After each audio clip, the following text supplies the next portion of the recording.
Jananam sukadham maranam karunam milanam maduram smaranam karunam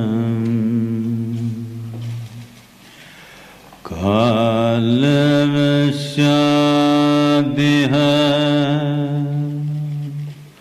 sakalam karunam samayadipate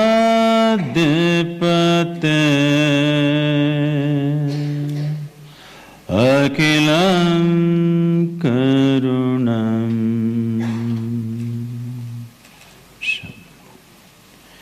Namaskaram, good evening to everyone. Good evening, everyone. Thank you for being here this evening. And this is my first interview. I must say it's easier giving interview than interviewing. It's challenging. Sadhguru, thank you so much for giving me this opportunity, and thanks to all the volunteers who've worked so hard. So my first question to you is that when I first heard about you many years ago,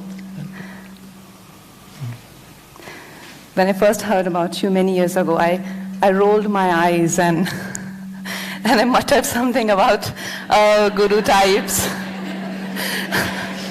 And until few months ago, when my sister gave me your book, Inner Engineering, which happens to be New York Times bestseller, it changed my perspective. And when I was working on this interaction, I came across few interviews of yours, one of them being with a senior writer from my field, and he was vehemently attacking you. Like he was trying to frame you for being fake, and he himself is accused of plagiarism. So my question is that why does a person connected to spirituality on its path is everyone feels entitled to judge them? And honestly, if it wasn't New York Times bestseller book, I would have not read it. What is it about the West, this West stamp that we can't do without it? I mean, there are so many books, and unless Americans don't approve of it, it just doesn't make sense. Why is that? This is multiple questions. About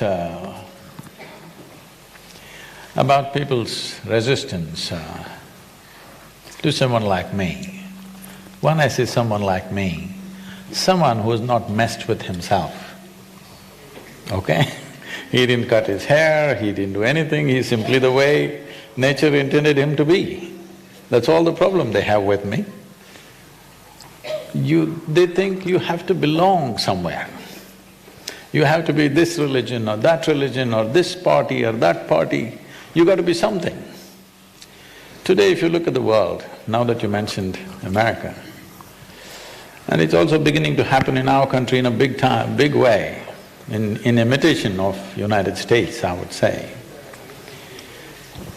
See, in United States, you talk to anybody, they'll say, I'm a Democrat or I'm a Republican. What this essentially means is, you have no clue what is democracy. If you say, I'm this, and my father also was this, and my grandfather also was a Republican, so this I am. What this means is, you have become a tribe. You've become a tribe, you know? Mm-hmm. Once you become a tribal war is inevitable. It's going to happen somewhere. Democracy means every time you must see these 5 years or 4 years, whatever the term, how they have functioned, and individually you make a choice whom to vote for. You're already committed to vote to a particular party no matter what. This means you become a tribe, you've gone back to feudalistic way of living, but you're talking democratic language. So this has happened in a huge way in United States. So, these jokes keep going around. Someone trying to convert a Republican into a Democrat. So they came and asked, why don't you vote for Democrats? See what kind of president you got. So he said, no, I'm a Democrat, I'm a Republican, my father was a Republican, and my grandfather was a Republican, so I'm a Republican, that's it. So this guy asked, suppose your grandfather was a jackass and your father was a jackass, what would you be? He said, of course, a Democrat. Okay. So, we are taking things from there all the time, and in India also slowly we are moving in that direction, unfortunately. About New York Times New York Times a lot of things you could say about New York Times, but I think their president is speaking as to what is New York Times, I don't have to say a thing.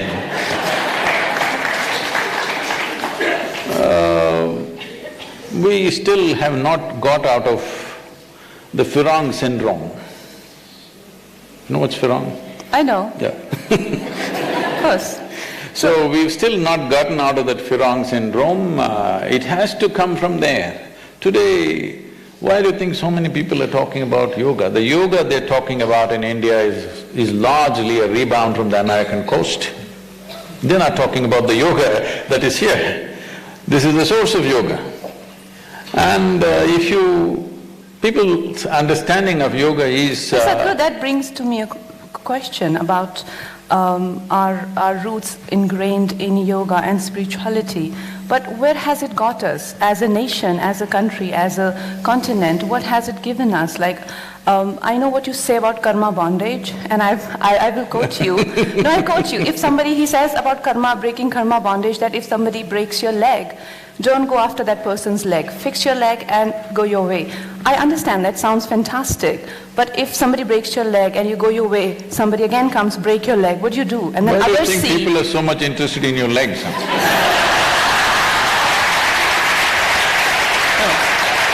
Sadhguru, you're literally taking it. But tell me, don't we have a history of 1,000 years of Yes. invasion after invasion? And didn't we grew up hearing this from our mothers that, oh, if somebody rubs you wrong way, the only thing that they say is, oh, Bhagwan dekh raha hai. What?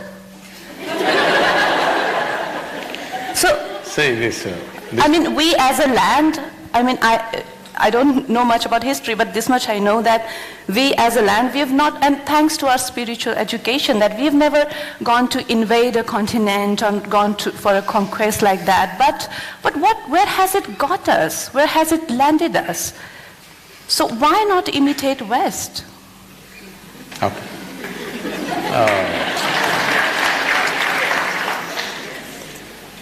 You must give me a few minutes. You raised a whole lot of things about history. So what has the spiritual process given us as a land, as a nation, as a culture? You must understand this. Let's understand this very clearly. Here we always focused on individual development. Because without creating great human beings, there is no great nation, there is no great culture, there is no great world. World, nation, society, these are just words. It's just you and me. What kind of people we are, that's the kind of society, that's the kind of nation, that's the kind of world we will live in. So we always focused on individual development. In this we produce stellar human beings, absolutely fantastic human beings for thousands of years who created a fantastic culture. And let me remind you, our safety was our geographical features. The Himalayan region, the Himalayan ranges, and the Indian Ocean, which was called as Indus-Sagara at one time. So this he and Hindu, together we made it Hindu. So you must understand, it is a geographical entity. We revered the mountains and the ocean because we knew our safety, our well-being and our cultural flourish and our economic prosperity of the time, everything depended on these two barriers which stopped people from invading and doing things. But then people found ways to cross the mountains and come across and come through the oceans, everything happened. So our problem was just this, We focused on human genius all the time, but we lacked organization. The West always focused on organization, but they did not focus on individual genius. For both there is a price. So now we have come to a place where we cannot ignore individual genius, we have to focus on that. At the same time, we need to learn to organize. That's what we are struggling at right now, that we want to organize. Can I ask? So, Sadhguru, talking about spirituality, and like I question that, how practical is it in today's world, whereas like the whole philosophy of spirituality or what… No, spirituality is not a philosophy. I know, it's a technique, it's a practice which I also do. It's yoga. No. It's yoga, it's the ultimate union. Okay, so I know yoga is the ultimate union, and everything that we do as yoga is supposed to make us inclusive. Inclusive of everything. So let me finish, okay? So it is supposed to make us inclusive of our environment, and then further expanding that our country, our countrymen, and then the planet, and then the cosmos, and that it goes on. But my question is, and I want to present an example. I was in London, and you know what happens to when you are in a beautiful city with great infrastructure, you're with a couple of friends, and your Indian friends, they're always cursing India. You know, oh, this is so great, where we live is a piece of garbage. You know, and on all that, I felt so overwhelmed. I couldn't wait to get to my room, and when I got there, I was crying. I found myself crying, and I was muttering something of the effect that you know, I mean, what do you expect, and you know, why don't they have sympathy for their own land and all of that? And then I realized that identifying like that with your country, today I'm crying, tomorrow I might just punch somebody, and everybody will behave in their own way. So this kind of identification with your environment, with your country, with your religion, with your family is the root cause of all atrocities. So isn't that kind of, isn't it dangerous? Now don't tell me be inclusive but still not be inclusive. Don't try to answer me. No. I am not buying that answer. How can you be inclusive and yet not be inclusive? If you're inclusive, you're inclusive. Or you don't be inclusive. Well, the city that you're appreciating of its infrastructure and its wealth and well-being, for 2 centuries was largely built on stolen money from this country.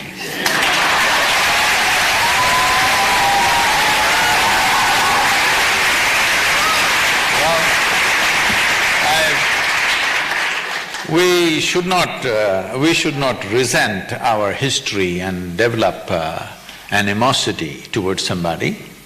But at the same time, it's stupid to forget everything and go on as if nothing happened. That'll be absolutely stupid. That's a problem with us. One thing is, see, in this country, what has happened in those 200 years? Don't go back 1,000 years, there have been atrocities, that's a different matter. Even if you go back this 200 years, because we're talking about London, what's happened in this country is not a small thing. 6 million Jews died. They write and write and write about it, they make movies about it. Nobody is supposed to forget about it in the world, everybody is reminded every day how this atrocity happened to them. But the Bengal famine killed over 3.5 million people in a matter of 3 months because they took away all the food for the World War II effort. And this is not one.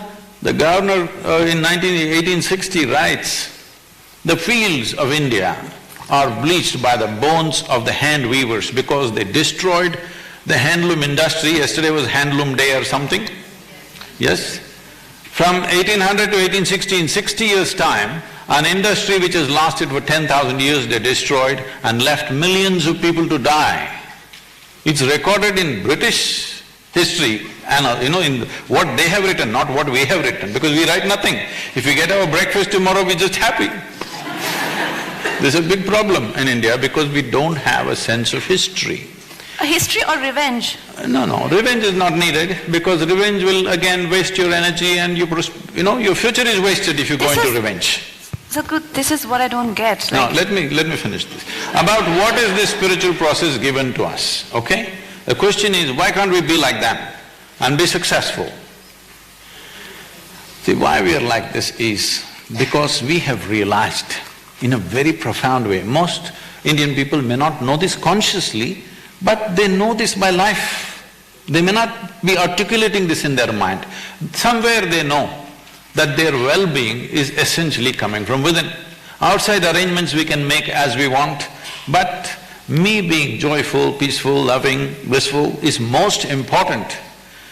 Well, that's why I said individually we did great, organization also we had great stuff, till outside people came who had no concern about anything that you think and feel and experience, everything was brutally uprooted, all right?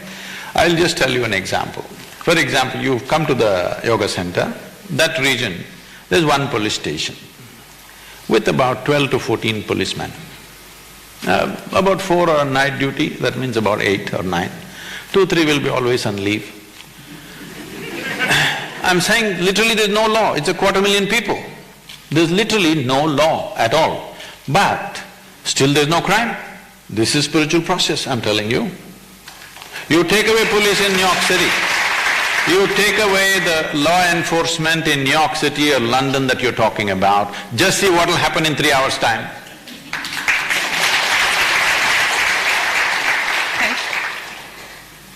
Okay, so Sadhguru, this… We need organization right now. To succeed as a nation, we need organization. Yeah, but the way society has also been handling things is not great. It's not really the best thing. We can't rely on a system like that. You mean like we are largely being organized by society, but that's not the most appropriate way. I mean, authority isn't either, but aren't there is at least a set of rules there. With society, they're really, I mean, more money you've got, you can literally get away with anything. So that's not the best way to go forward. What do you have to say about that? Here? You're saying in India? In India, yes. Yeah. See, we need to understand this. When the British left this country, the average life expectancy in this country was 28 years, okay? The illiteracy was 93%. There was literally no industry, no infrastructure of any kind. People, some idiots talk about, oh, they built railways. They built railways because they want to move their troops and the goods out of the country. So railways were there, but what were they transporting on the railways? So there was literally no economic infrastructure. Administrative infrastructure in the form of civil services was there, that was to keep control. You just see what they were called. What were the local administrators called? They were called collectors. Even today, unfortunately, we're retaining the same appellation. Collector means what? They were just tax collectors. In many provinces, the taxes on the agricultural produce was 100%. Can you beat that? Oh. 100% tax on everything that you grow. So this was a totally, absolutely demoralizing occupation that happened for over 200 years. And we are recovering from that. It's not a small thing. I agree. We've been just beaten down, no education, no nourishment, no economic infrastructure, all industry destroyed, we were just a resource for their industry. When this was done, systematically we've been exploited. Only problem with us was we didn't have an organization to fight them. We had small kingdoms which they played very well and they managed. This is a historical blunder on our side, there's no point cursing them. They did what was best for them, we could not do what was best for us. It's time for us to do what is best for us now. But Sadhguru, tell me, like we have such a diversity in our country, you know, whether there are different languages, traditions, religions and food and all sort of diversity. Definitely food.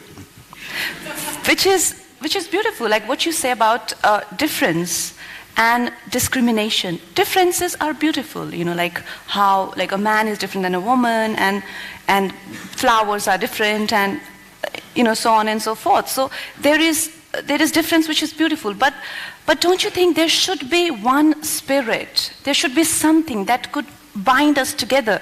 I don't see anything, because the only common factor between us is definitely the motherland. Because you're from south and I'm from north, and if we didn't have the history of slavery to connect us, we would never know what we are talking about. We are very balanced because we are from the sea level. Yeah, his nickname for me is mental. He calls me cuckoo. So Sadhguru, don't you think we should have something that can bind us together? Don't you think it's so easy to play us as people, as a nation, and that spirit of, like, I can think of only one thing that can bind us together is probably nationalism, which is the most infamous word in today's time. So what is it? What can bind us together? See, this diversity that you're talking about, as all of us know, there is no other nation which has this complexity of diversity. We have 1,300 spoken languages in this country, and 1,000 different ways to cook, and 1,000 different ways to dress, and every 50 kilometers you drive, people look different, dress different, speak different, eat different, everything different. So, this is what also helped us to survive. You must understand this. See, just look at this. Wherever the English went, for example, or before that, the Islamic invasions, wherever they went, they made sure the entire population was religiously at least compromised. Just look at North America, South America, Africa, Australia, wherever they went, they were absolutely nearly 100% successful. This is one country they couldn't figure out because they don't know where the head is. Because we are an organism with, million heads, nobody knows which head to cut. So don't complain about this, because this has also been our survival. After nearly 1,000 years of occupation, we've still retained our culture, maybe little bit of distortions here, there, but we've still retained it simply because nobody knows where the head is, otherwise they would have chopped off the head. So where's the head? Huh? No, that is the whole thing. You tell me, this whole thing now is leading to something else. Right now there's a huge cosmos. In this, we are a tiny little planet, yes? Yeah. Now, the foolish way of looking at life is that there is a head for this cosmos, there is one God sitting up there and ruling this cosmos. This is a childish way of looking at life. But that's not the way we looked at it here. We saw every organism, every life, every atom has its own head and it's running by itself. It is complete by itself, it runs by itself. This is why in this culture, self-realization became most important, because if you realize the nature of this, in a way you have realized the nature of the entire cosmos, because this idea that there is some central point in the cosmos and there is one head sitting up there is a stupid idea. Modern science is proving that to you beyond any doubt, but we have said this for thousands of years because we saw this is a headless cosmos. Headless is not a negative thing. I know the Western saying headless chicken is supposed to be bad. Yes, a chicken should have a head. It should also have two legs. It's important. But this is a headless cosmos, that is why it's so beautiful. So we are just an imitation of the cosmic nature of existence. We are also always headless.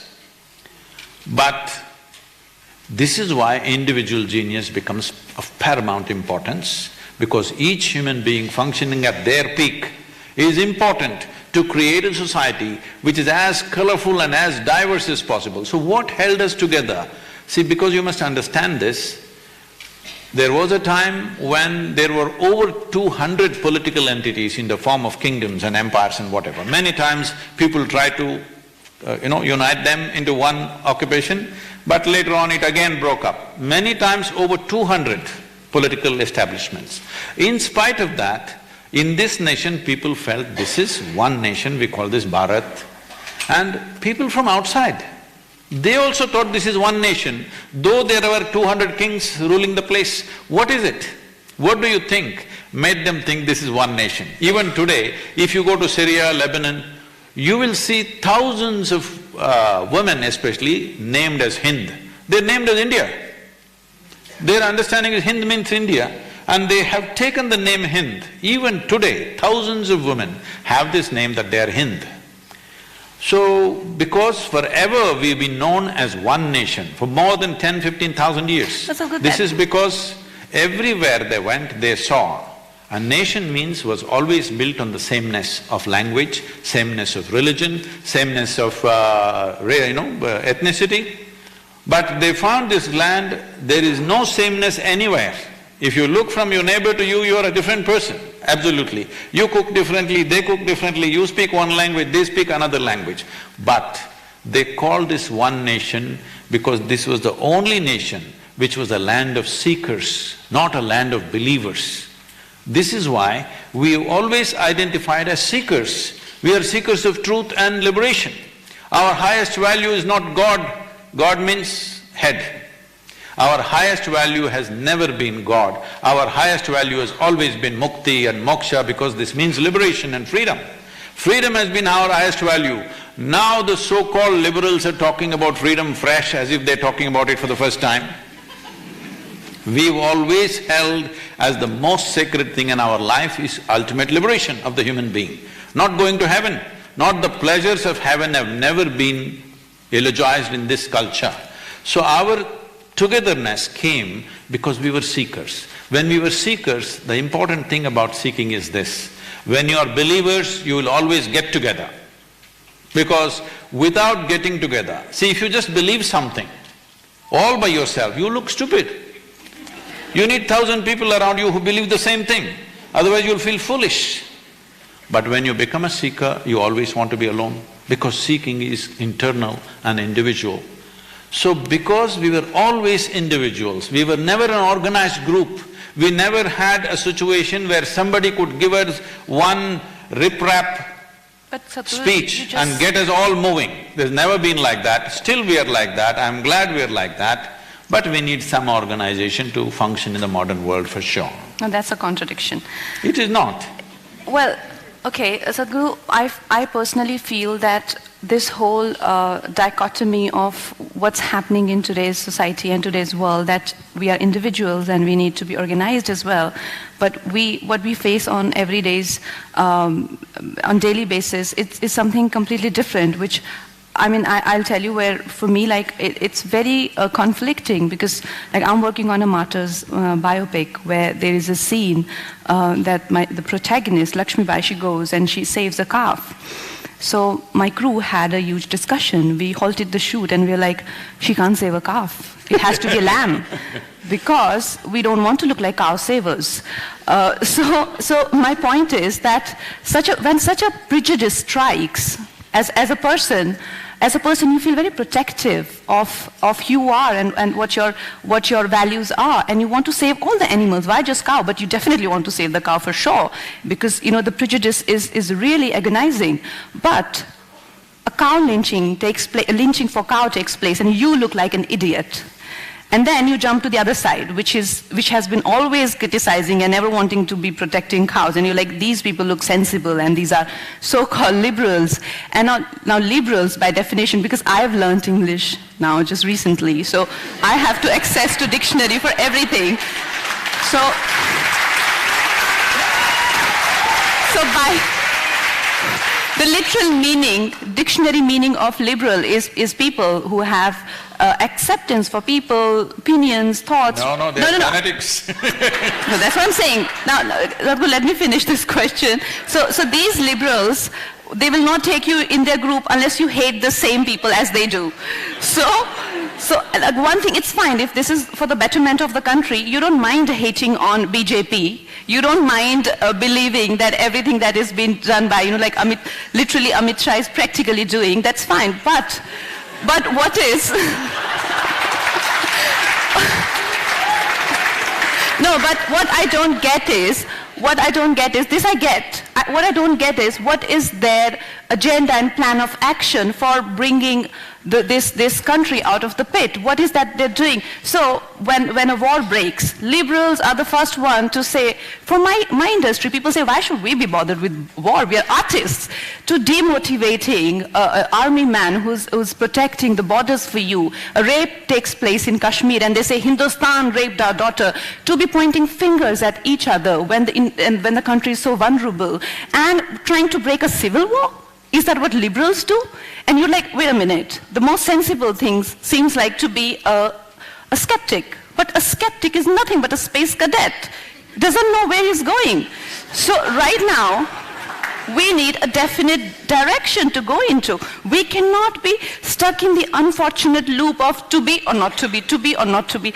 So what to do?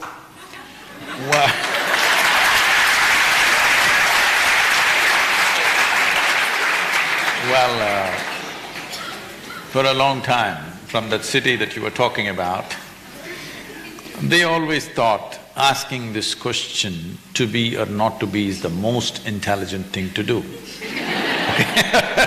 There. Because they rarely came to existential questions. Existential questions is a daily affair for us in this country, but they rarely came to it. So that is how rudimentary ways they addressed it. They thought it's the most intelligent question to ask, to be or not to be. I think it's the dumbest question to ask, because you have not tasted life. When you are really blissed out and ecstatic, do you ask to be or not to be? In some way you're frustrated, some way you're burdened, so you're asking to be or not to be. Leave that aside, that's the thing. First of all, today in the world, people who claim to be liberals are actually fanatics. If you do not agree with them, they'll finish you in some way. So, about Jhansi Rani saving the cow. Well, she is a woman who stands out in our history, and you're just fortunate that you… But she did save a cow. I'm like, listen guys, rather than fighting, why don't you access the facts? They're like, she did save a cow, but we should not show it as a cow. The thing is, we don't know who wrote the story. She didn't save one cow. Cows would have always been saved, because in this country, which is a pastoral country, cow and cattle was the wealth of this nation. If you look back at Mahabharata, they're not talking about land as wealth, they're always talking about cattle as wealth, because land was there plenty. Cattle, how many thousand head of cattle did you own, decided how rich you are. So if somebody stole a cow, they caught you and beat you up, all right? Yeah, that's how it is in back home as well. Like, I come from a village, and sometimes the only thing that they have… I'm saying this whole lynching debate that's going on in the country, these people who are talking about it have not seen India. They've not seen India at all. They're just living in cities and television studios and endlessly talking about these things. Let me say this clearly, I've always been connected with rural life. In my life, I have witnessed 3 lynchings, okay, I witnessed. In 2, they were killed, in the other one, nearly killed. For what? One was because they believed this man could be stealing their children. People lynch, even recently it happened. If you steal their children, if you steal their cows, if you cut a tree and take it from his farm, these are 3 things for lynchings will happen. I've seen all 3 varieties. I tried to get into it and stop this. They said, you don't get into it, and pushed me aside. I knew the local sub-inspector who was, who was a senior in my college. So I went to him and said, you need to do something. These guys just killed the guy and buried him right there in the village. The entire village knows, and nothing. He said, you don't get into this. I said, why? He said, see, this is how it is. They have their own law. I am a police officer, I enforce a certain aspect of the law. Rest of the law is handled by them in their own terms. So actually, this is a crowd, because there is no actual total law enforcement in the country. Slowly it is coming, but it has not been there for a long time. People manage their own things. But Sadhguru, there's a lot of other atrocities, like for example… No, there are. But let me finish this, because this is a big issue in the country today. So I'm not trying to prove this is the way to do it. All I'm saying is, when mob tries to enforce justice, their idea of justice, this is how it gets enforced. Unfortunately, that's where we are. We need to understand that's where we are. If we want to change this, there are many things we need to do, not going on pointing about somebody saved a cow. Well, when people thought they're child lifters and they killed them, why did you start a debate about that? Because you know, if you start a debate about don't save your children, then you will get it back, all right? Cow is an easy thing right now to go at. So this is not about cows. This is not about… whatever is precious to them. If they believe somebody is taking it, they can't call the police. Because if they call the police, they'll come after 24 hours. And if they come, there are so many issues. It doesn't directly get settled. So people have their own way of settling. Unfortunately, it is going into a place where people are being killed on the street. It should not go there means law enforcement needs to come on all levels of life. Law enforcement has not reached the entire geography of this nation. Let's get to that. We need to do that. So, Sadhguru, like I am a Rajput myself, and when the whole Padmavat episode took place and, cutting one of my contemporaries' nose, I was embarrassed. Like, and also like when the rape took place in Kashmir, to be pointing out things like, This wouldn't disturb anybody if it was Hollywood. Because a lot of them have cut their noses off and replaced. But the criminals are not religions. Criminals cannot be associated with religion. That is just simply trying to I don't think instigate… that was about religion at all. Anyway, that whole movement was not against religion, there are many political aspects to it. When this was happening in full flare, the Padmavat issue, and Prasun is here, so when they were burning buses, then I called somebody, a very responsible person in the country, and said, what is this? How are we allowing this to happen? If you don't like a movie, don't go. I don't go to the movies. So, if you don't like it, you don't go. Why do you have to burn a bus that people have to use tomorrow morning? They said, Sadhguru, they have all dressed up 100 women like brides and they're sitting ready to burn by themselves, volunteers to burn. Today, if we handle them rough on the street, tomorrow if these 100 women, even if 10 of them burn themselves, it'll become an international issue. So let the buses burn for 1 or 2 days, then we will deal with it. I thought this is a strange kind of wisdom, but it is wisdom. Okay. So we need to understand this, instead of giving commentaries because somebody went to Western universities and came back giving that kind of commentary in this country without understanding the realities. No. There are unfortunate realities of various kinds of divisions that people are trying to play up. When they don't get any voice to say something, they will gather one caste together, they will gather one community together, or gather one group of language people together or religion together and do something on the street to get attention. The unfortunate way that this become a culture to get attention is burn the bus. People, tomorrow morning they'll have to walk to their place of work, but burn the bus and get attention. In every other country, if they want to protest, they burn old tires. I think our people don't know how to take the tires out, so they're burning the entire bus.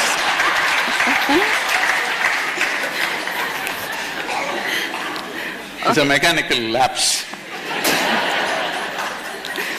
Okay, Sadhguru, Indians are doing so well, whether it's the CEOs of Google, Microsoft, MasterCard, Nokia, the list goes on.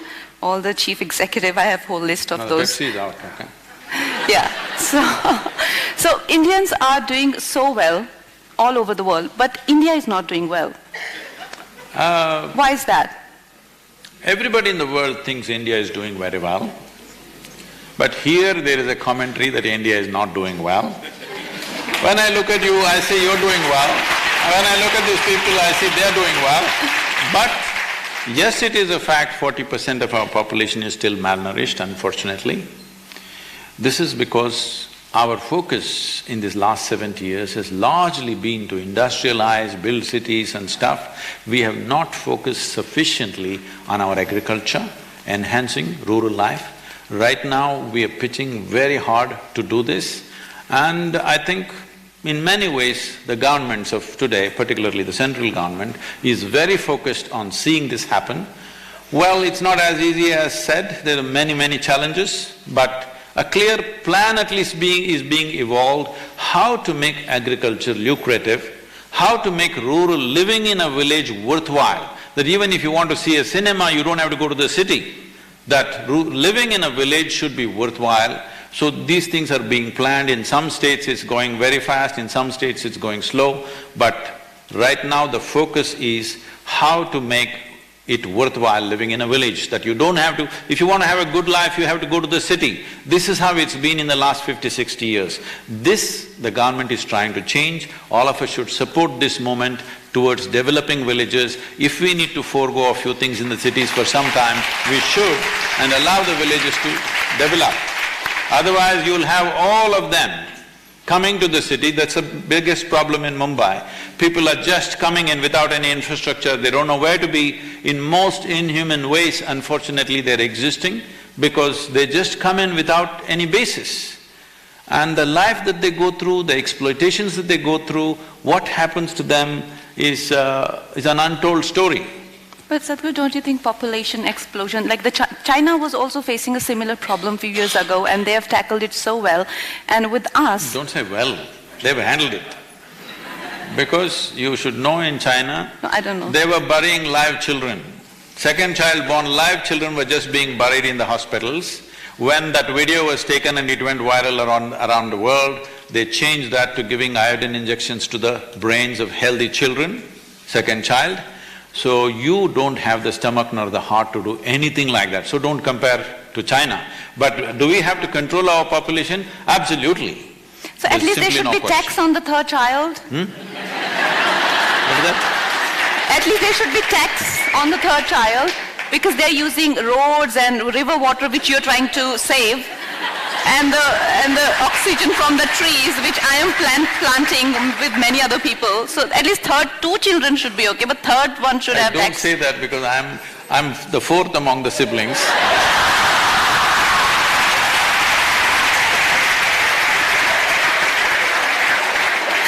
I have a big tax sitting on my head. Definitely some incentives have to be done. Right now, when I spoke about this a year ago, a lot of controversy in the south. We've been trying to bring this in the villages. A voluntary year of no conception. All we need to do is, because our life expectancy has improved, it's not because an explosion of reproduction has happened. No, that's not true. It is our life expectancy is improving. That means we took our death into our hands, but we are not taking the birth into our hands. We have… See, just about 50 years ago, an average time when the first child happened to a young woman in this country was somewhere around 16 or 17 years of age. It's moved to about 24 right now, but we need to push this to 35. Sadhguru, these days, the common discussion which is going on is again about the refugees, and we being celebrities, we get these questions asked, and this is the most conflicting question ever, because as a nation, being a part of this country and knowing that so many of us don't even have access to food, education, electricity, absorbing more people into our population clearly isn't a good idea, but denying those people seems even worse. So what should be… again, where does spirituality comes here? What part does it play? And what happens to inclusiveness when such a thing happens? You're picking on my yoga definition. No! No, I clearly know that this is the worst thing to do right now, because they are coming in millions and millions and millions, where our own are starving. So it's like saying that I let my own child die, but I save the neighbor's one. So, what sort of negotiation is that? If that was the intent, I would bow down to such people. I will let my own child, but I'll save your child. I will bow down to such people if they exist. But that's not the thing. We are trying to project our inefficiency as compassion. I don't like that. We don't know how to man our borders, but we are talking about compassion, that's not the truth. We're just projecting our inefficiency as some kind of a great value. There's no value to that. So, talking about influx of people from outside, see, when somebody comes to the nation's door because they are violently persecuted somewhere, we should treat it differently. After all, they are human beings. But for economic well-being, people are daily porous borders, people are going across here and there, we need to do something about it. If we don't do anything about it, we will be stupid, because you cannot run a nation without knowing how many people and who is in this country. We cannot run a country like that. First of all, we must understand, I am not for nationhood if you ask me. It would be fantastic if we live as one world, but we are nowhere near that possibility, okay? We are nowhere near that possibility. Right now, the best way to address humanity and the largest segment of humanity that you can address right now is a nation. So nationhood is right now very important and a practical solution for humanity as a whole. In the making of a nation, one of the most basic ingredients is the sovereignty or the physical, geographical peace that we call a nation. In this there may be culture, there may be language, there may be religion, there may be everything else, economics, everything is secondary. First and foremost thing is, there is a piece of geography which we call as a nation. Now if you're talking about inclusion, I mean you're right now talking about India, Bangladesh, well, you know, we became two nations or three nations we became two nations in 1947, we became three nations in 71. So some people think we can make ourselves into another 4 or 5 or 6. No, I think we must stop this nonsense now, because people who are talking this do not know the suffering that happened in 1947-48. There are still… I'm sure in this hall there are many people whose parents walked across the border and came at one time. What they have gone through, what they have left behind, the sufferings and the pain, and the nearly 600,000 people who died, and about 2 to 3 million people who migrated from this side and that side. In both sides of the border, after 70 years, second generation of people still are not settled. Many of them are still living like refugees. When this has happened, talking about one more partition is a stupid and the dumbest thing to do. We should not talk about that. Now about the porous borders between India and Bangladesh, well, we've largely sealed India and Pakistan, isn't it? Why? Because they're coming across with guns. Here they're just coming for livelihood. So if they come, we can always… if people come to work, we can give them work permits. They can work here and go back when they want to, as people from Bengal are coming to South India, working for 2-3 months and going back. Similarly, they can also come and go, you can have some kind of a loose structure. But if you just allow people and give them ration cards and identity cards simply without any accounting, this is going to be a disaster. This will lead to all kinds of problems in future. You cannot run a nation without knowing who is in this country.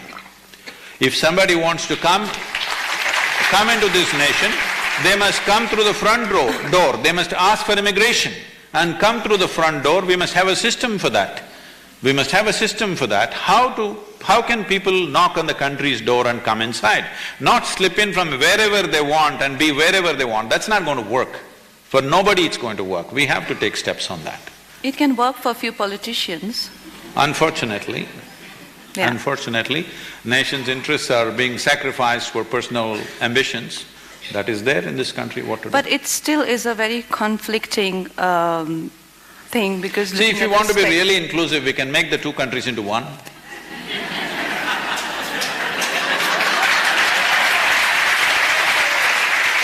Yes. We can make Bangladesh into a union territory and make it a part of this country, then everybody can go across, like you come from Pondicherry or anywhere else, like that you can go where you want. Are you ready for that? If you're ready for that, I think India is ready for that. If you talk about inclusiveness, that's a way to include, isn't it? Not slipping into my house from the back door and saying, include me, it's not going to work.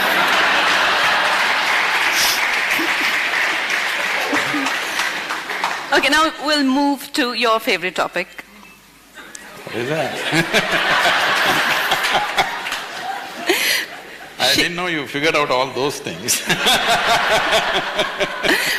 Okay, now we move to Shiva. Oh.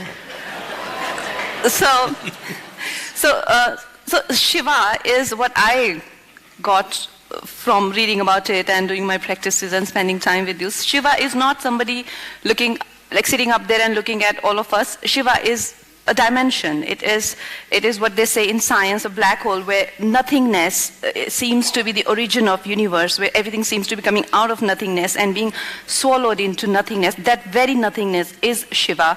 So anybody who accesses that dimension, if you access that, you become Shiva. If I tap into that, I can become Shiva. But okay, tell me that so Adi Yogi, the very first yogi, was somebody who has access to that dimension. So why is it that you are obsessed with Adi Yogi? Isn't it like making it about the container and not the contained? Sadhguru, isn't it like that? Like you only talk about Adi Yogi. It's like Adi Yogi is the container. Till now I have not said a word about him. You brought him. No, but you've made the sculpture of Adi Yogi and you… Yeah, it's only 1.5 years old, but you're not checking what I was doing this 36 years. Let's come to that, that's fine. See, about Adi Yogi is not an obsession, or the Adi Yogi is a plan. I should not… Mumbai is not… No, reveal it. Mumbai is not the best place to reveal it, but now that you asked… So judgmental. Let's go.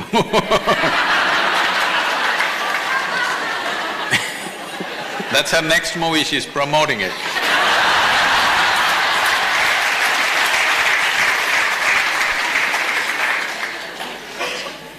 Everybody must watch this Mental and Manikarnika, everything, okay? I'm promoting it so that… So, you talked about nothing. We must understand this nothing. English language has certain limitations on these aspects, but we can, because we are speaking that language, we can manipulate it a little bit. If you want to understand nothing, you must put a hyphen between no and thing. It's not a thing. That doesn't mean it does not exist. This would have been a ridiculous statement for the Western minds. I'm saying Western minds because all of us are Western educated. Maybe we're living in India, we've born in India, grown up in India, but we are all Western educated. For a Western mind, this would be a ridiculous idea. Of a couple of decades or maybe 3 decades ago it would have been so.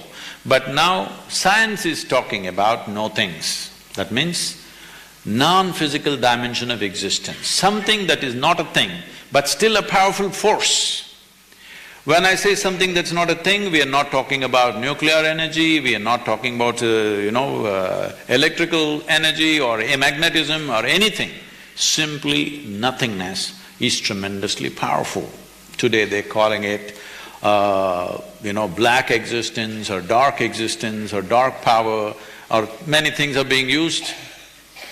So essentially you're talking about a dimension which is a source of something. Now this is something, everything here is something.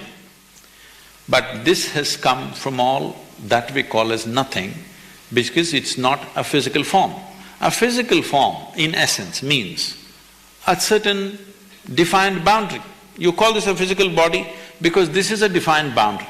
If there is no defined boundary, this cannot be physical. So when we said yoga, this union that inclusiveness you're poking at me is essentially that you transcended your physical nature, so you are not a something anymore. Once you are not a something, there is no defined boundary for you. Once there is no defined boundary for you, union is the only way you can exist, there is no other way to exist. This is not just a concept, this is a living experience, this is the reality of the cosmos. That if you look up in the sky, even a little child looks up in the sky, you will count stars. Maybe there are millions and billions of stars out there, but still, all the stars put together, they do not occupy even 1% of the space out there, isn't it? But nobody pays attention to that space. That is nothing. So this 99% or more, 99.9% is vast nothingness in this few specks of something. But your attention is only there simply because your visual apparatus are made like that.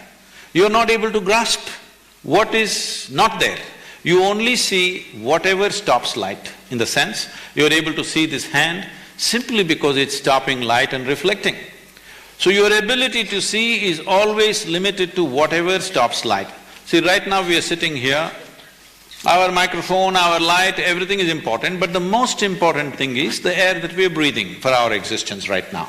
But we cannot see it. Does it mean to say we can do without it? So that which you cannot see, that which you cannot touch, that which you cannot perceive through five sense organs, that is called a no-thing or a nothing. That's called Shiva. Shiva means that which is not. Now, if somebody begins to experience that as a living experience, we refer to him also as Shiva. But somebody who has not experienced it, we refer to him also. Half the people in this country at one time were named after Shiva. That is all the men, I'm saying. Ladies were Shiva, Shivangi, Shiva this, Shiva that, or Parvati, Gauri, this one, that one. Why this was so is constant reminder that you need to look beyond what is there in front of you. This physical form of being a man or a woman or this person I like, this person I don't like, beyond this, when I call him Shiva, now I cannot say I like him or dislike him. When your name is Shiva, you claimed already you're Shiva, when your name is Shiva, when I call you Shiva, I cannot call Shiva angrily, I cannot do something. It's a kind of a control over yourself, that you cannot abuse somebody. You cannot say, hey Shiva, you're this and that. You can only say Shiva. So we created a culture like this where constant reminder, wherever you look. We even called our dog Shiva.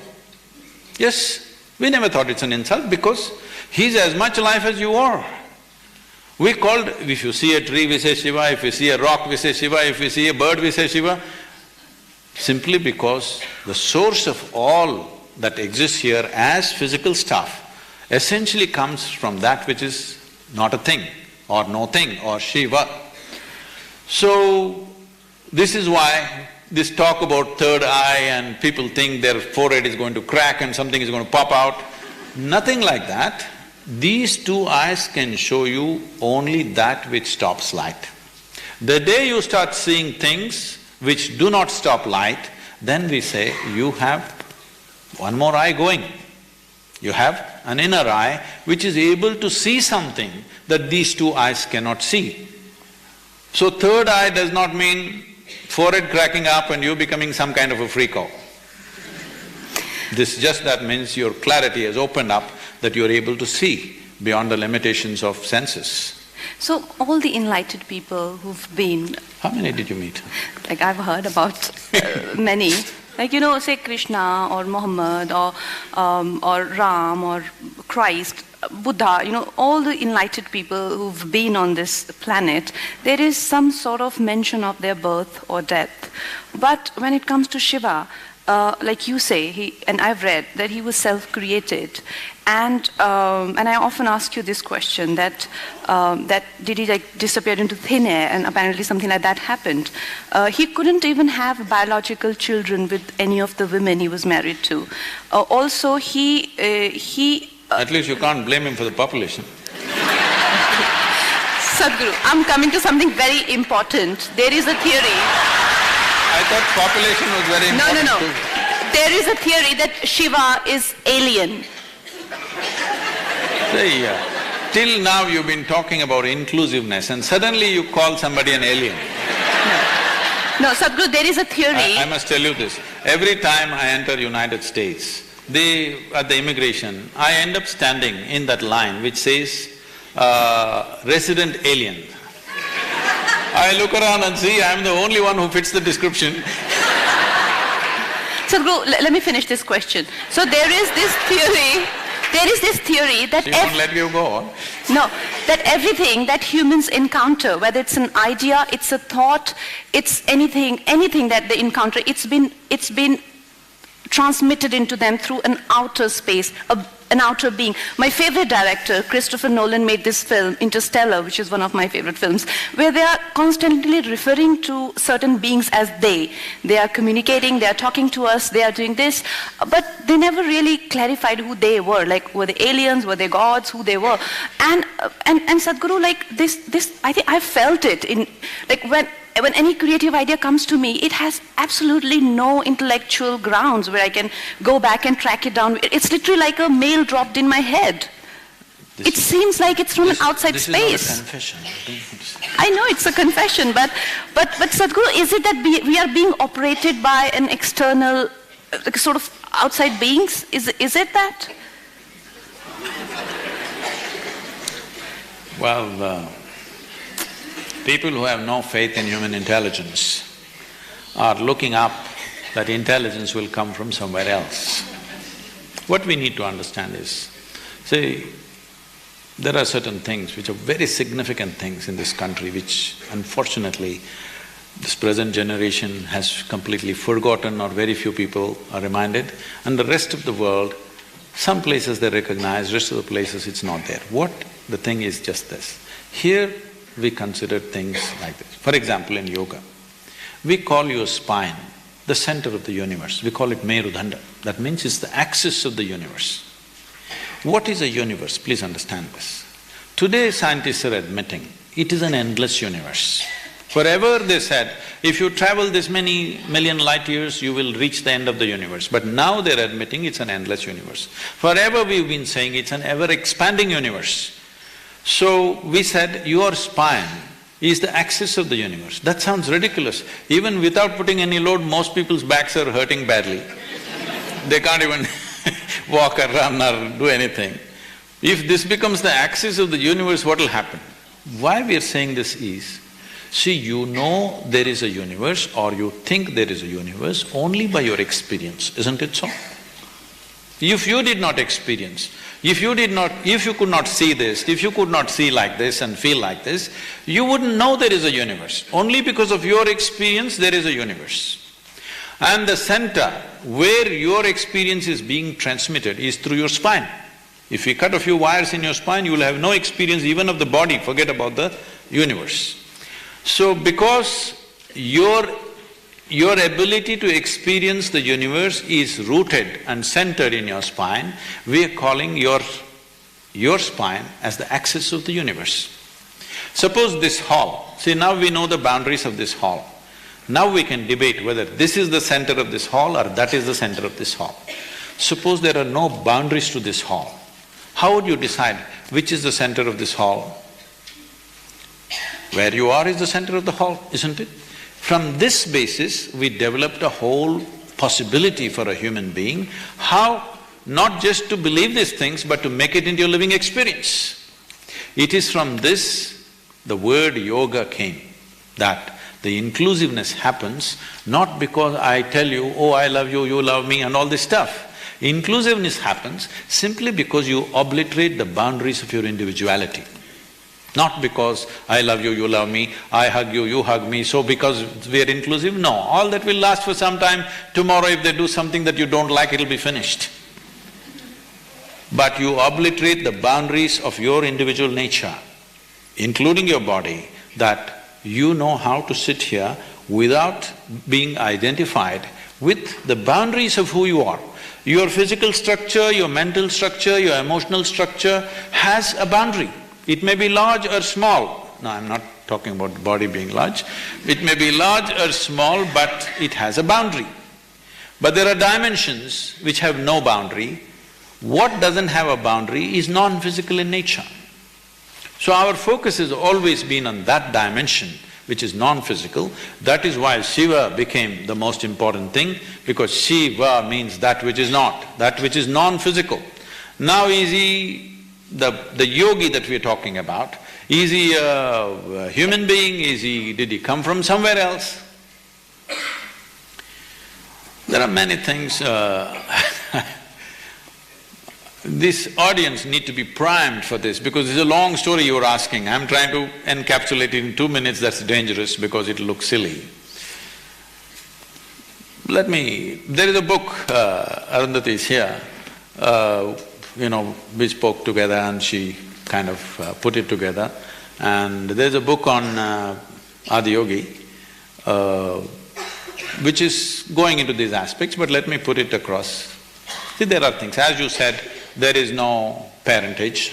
When you talk about Shiva, there is no parentage, there is no place of birth, nobody saw him as a young boy to grow up.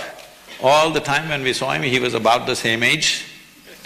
And we don't know where he died, such a significant human being. Even in those times, if he died somewhere, they should have built a temple, they should have built some kind of a monument for him. Nothing like that happened. So there is no birth, there is no death, there is no parentage, there is no siblings, there is no anything to prove that he was here. Does it mean to say we can assume he came from somewhere? Not necessarily. But in many of if you look at the lore, it's very common to refer to Shiva as Yaksha Swarupa.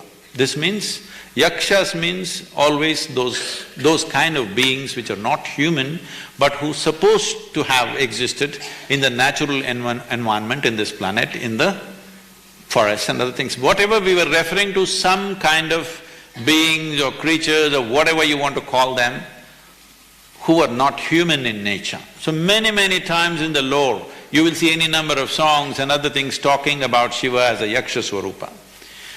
So there are many things which point, but there is no specific proof that he came from elsewhere. One thing is the level of intelligence in terms of his mathematics, his music and his geometry, what he thought in terms of that. When you look at it, the times that we are referring to, see, in the yogic culture, let me admit this in front of this crowd because, oh my God, there are cameras. In the yogic lore, it is estimated Shiva or Adiyogi existed as a person. He walked this land somewhere between 60 to 75,000 years ago. When I first spoke this, all the more sensible people around me, who are not as naive as me, they're wiser people, younger people, they said, Sadhguru, if you say 75,000, they will blast you. The only archaeological proof that is there that Adiyogi or Shiva existed is about 12,600 years. You should say 12,600 or 13,000 or 14,000. I said, okay, 15,000. But actually, in the yogic lore, there is a clear aspect of… they're talking about celestial arrangements. These celestial arrangements, if you go by the modern astronomy, they existed only somewhere between 60 to 80,000 years, in that span. There is no two ways about it, the things that he's talking about. And now, of the Cambay, what's it called?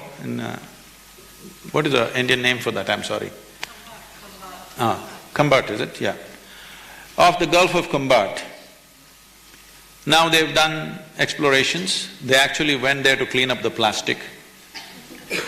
But then they found a city which is 5 square miles. And now international archaeologists especially from Germany and France, they have dated this according to carbon dating process, that it is a minimum of 32,000 years. 32,000 years ago, nowhere on this planet did a city exist. Not just a city did not exist, the idea of a city did not exist. But they had a city which is 5 square miles in size, properly, orderly way of doing things. It's been buried, they're estimating it has gone underwater for about 9,000 years. And similarly, of course, everybody has heard about Dwaraka. There are excavations which unfortunately now is the line of control between India and Pakistan, you can't touch it. If you dig, something else will happen, you will hit the mines. So, there is enough proof today, archaeological proof to say, over 30,000 years ago, there was a civilized society here. Maybe not across the country, but in pockets it existed. So, this dating goes back like this, so I'm just saying over 15,000 years. So that when I travel west also, I look sensible. Okay, 15,000, all right. 75,000, they'll resist because their idea of the world is only 3,000 years old. They said everything happened in 6 days and it's only 3,000 years old. Anything beyond 3,000 years is not scientific. This has been the approach, unfortunately. Now slowly they're correcting themselves without looking stupid, but it's utterly stupid. For all these centuries you insisted it's only 3,000 years, now you're slowly extending it because science comes and says something else. You will watch it in the next 50 years, science will come and say, modern science will come and say many things which we have been talking for thousands of years. So, Sadhguru, Einstein said that time doesn't exist, but we seem to… somehow we are stuck in it. And you say that space took a cyclic turn, and that's how we're stuck in time. Is it only our bodies or our mind? How is it exactly like… Right now everybody's sitting here. Let's say we will make them sit here for next 10 days, just like this. Will they sit? No. Let's say we make them sit here for next 3 hours.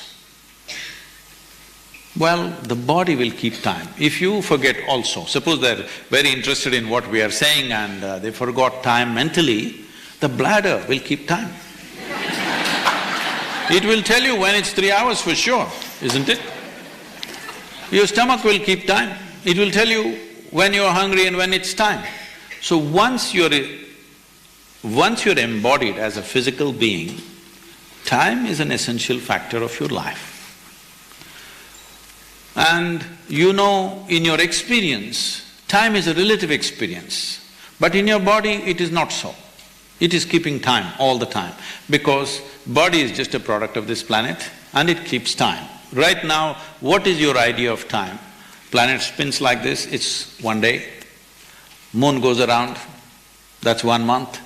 Planet goes around the sun, that's 1 year. All our ideas of time is only because of the cyclical movement of physical nature. This is the nature of physicality. Physicality is always happening in cyclical movements. Whether it's an atom or the cosmos, everything is in cyclical movements. Without this cyclical movement, there is no physical existence. This is what we refer to in the yogic culture as samsara. Samsara means something that is going in cyclical movement. That means it is traversing the same path again and again, but makes you believe it is new all the time. So if you have a very short memory, you will see every time it comes, you experience it as new and you're excited about it. But if you have a very long vision of things, then you see the same thing is happening. The moment you see the same thing is happening, you will want to change it, isn't it? It is from this context the idea of mukti or liberation comes up, because you see that you're stuck in the cycles of samsara, so the same thing is going round. Why is this happening? Because of our identity with physical nature. Because we are so identified with the physical self that we are, now everything that we do also goes in cycles.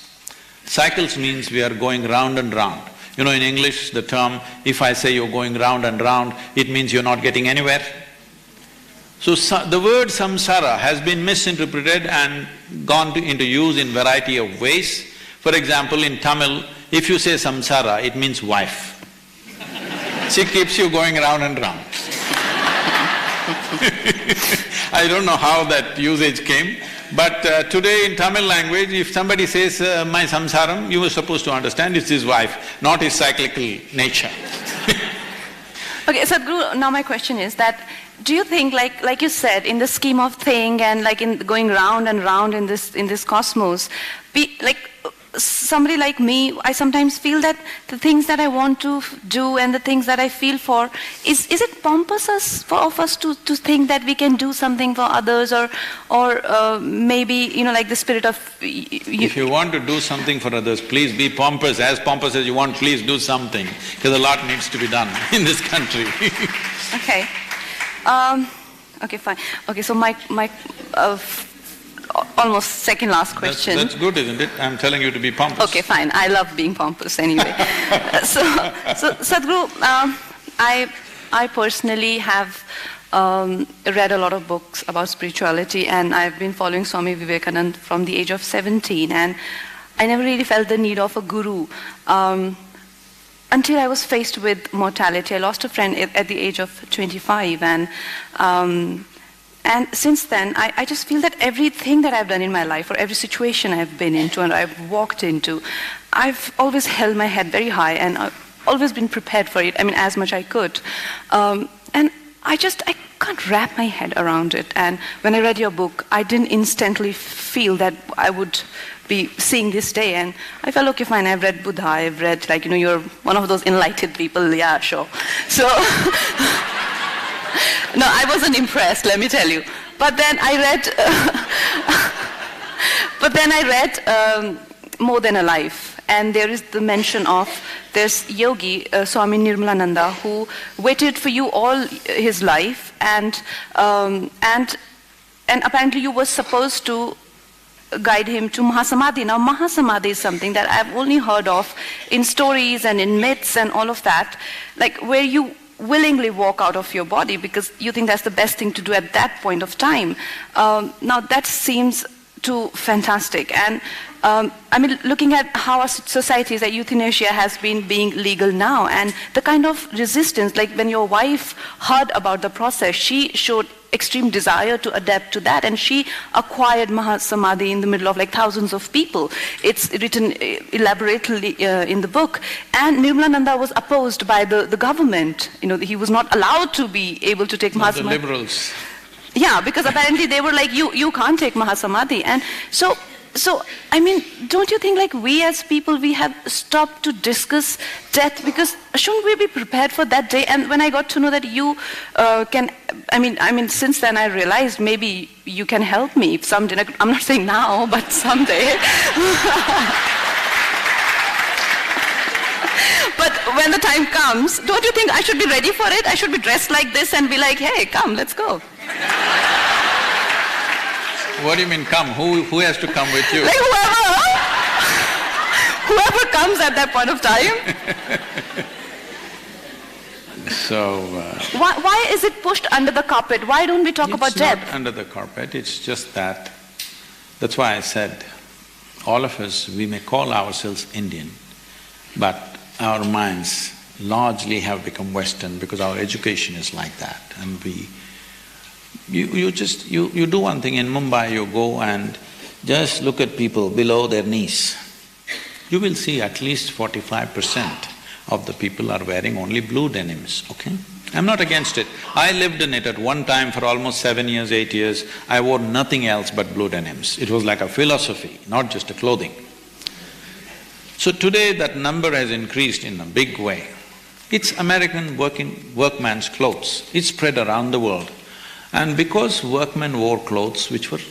because of work, it wore out, Our pants would wear out riding motorcycles, it would wear out, we would put a leather patch and this and that. But now people are buying pants which are torn, all right? Paying more for the tear, you also… So, why I'm saying this is, because of this imposition is not small. It's taken a huge footprint in everybody's mind. In this culture, we talked about samadhi. It's a very commonly used word, but unfortunately people think samadhi means it's a gravestone. No, samadhi means sama and di. Sama means equanimous, di means buddhi. If your buddhi or your intellect becomes equanimous, when we say equanimity, we need to understand this. The reason why you're using your intellect so extensively is because you've been trained to discriminate between this and this, between everything and everything. And we create… intellect is the thing which creates division between everything. For us to function physically in this world, I must know here which is me and which is you. I must know here what is a chair and what is a floor. Otherwise I won't know how to operate. So for practical purposes life, essentially for our survival, intellect is of paramount importance, no question about that. But this discriminatory dimension, if I ask you, I will leave her alone, okay? I will ask you, suppose there is a choice between having a sharp intellect and a dull or blunt intellect. What is your choice? You must choose, I'm going to bless you right now. Sharp.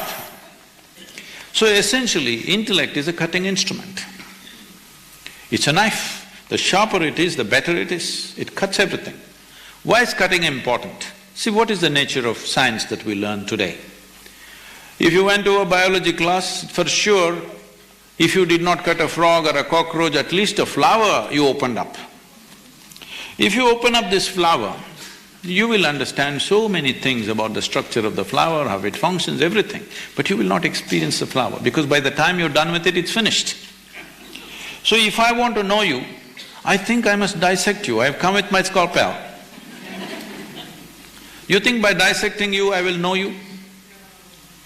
By including you, I will know you. By embracing you, I may know you. But by dissecting you, I will not know you, isn't it?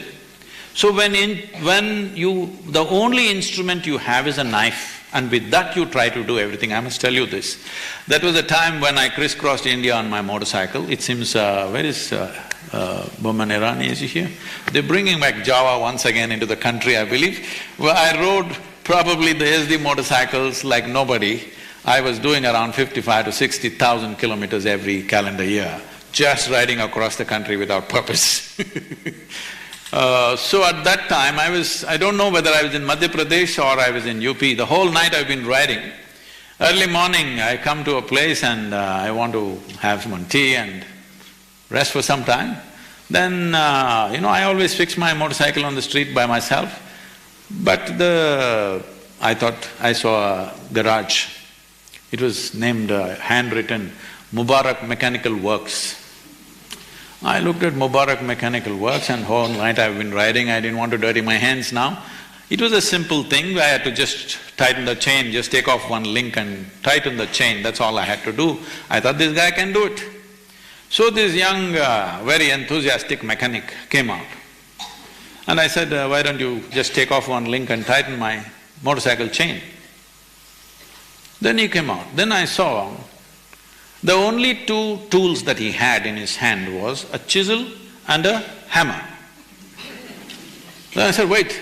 Then I walked into his little shack of a mechanic shop and looked inside, there was no other tools, only one hammer and one chisel. With this he does everything. Once he works on your machine, nobody else can work on it anymore, it's finished. I said, okay, Mubarak, you don't touch my motorcycle like this. So right now, a whole humanity has become like this. The only instrument they have is a knife. With this knife they cut, it's an efficient tool for cutting. Now you want to stitch your clothes, you stitch with a knife. This is what has happened to the denims. If you do everything with a knife, everything will be in tatters and it's horrible, isn't it? That's all that's happening to us. We are trying to handle everything with one dimension of intelligence that we call as intellect. There are other dimensions of intelligence within us which is completely unexplored. So samadhi means to get your intellect to a state of equanimity so that it does not interfere in your perception of what really is the nature of existence. Right now, the only thing that's interfering in your life is your thought process, isn't it so? If I ask you to sit and meditate right now, you think somebody next to you is going to poke you? No, they are fine. It's your own mind, isn't it? People say they're depressed, people say they're agitated, somebody is manic, somebody is angry, somebody is miserable. No, all this is not happening. The only thing that's happening is your intelligence is turned against you, you're not getting it. You think you're suffering because of something. No, your intelligence is turned against you and nothing else. You have a knife and you don't know how to handle it. If you have a knife and you don't know how to handle it, you'll cut yourself up. Do you need any assistance from outside to make yourself miserable? You're very efficient, aren't you? If you're alone and you're miserable, obviously you're in bad company. So this is only because, see, we don't give a knife to a child's hand, not because knife is dangerous, simply because a child's hand is not steady. He could hurt himself or hurt somebody. That's what the whole humanity is doing, and they're evolving philosophies after philosophies and talking about life endlessly with one instrument of intelligence called intellect. This is the buddhi. Samadhi means you brought it to an equanimity where it doesn't interfere with your perception of life. So we identify 8 dimensions of samadhi. The first 4 are called savitarka, that means they have qualities of experience. There are different dimensions of experience. The next four are called nirvitarka, or there is no experience as such, but there is a certain different dimension of awareness. In this Mahasamadhi is considered the highest because your equanimity got to such a place where there is no distinction between… there is absolutely no identification between what is you and what is your body. Because what you call as my body is a piece of this planet that you gathered, isn't it? Either you realize that today, or one day when they bury you, you will get the point anyway. You get it from me or you get it from the maggots, it's up to you. Mystic or maggots, it's your choice. But you will get it one day. If you get it today, if you genuinely understand, this whole thing that I think is myself is what I have gathered from this planet and put it here like this. What I have in the form of my intellect, every little bit of data is something that you gathered from outside, isn't it? What you gather from outside can be yours, cannot be you. Now there are instances, people, ministers and various other politicians, if you give them a government accommodation, after their term is over, they won't vacate. But there are many of them. See, we only hear about those who don't vacate, but there are many of them, when their term is over, very gracefully they will vacate. They're not news, unfortunately. Actually, we must publish news about them. But nobody talks about all those people who exit their residences quietly without any fuss. We only print news about those idiots who refuse to vacate a government accommodation that's given to them because of the work they were doing. Once the work is over, you must go, isn't it? In a way, this is also… the house that you live in was built from the earth that you dig up. This also is just the same. This is your residence, you built it up.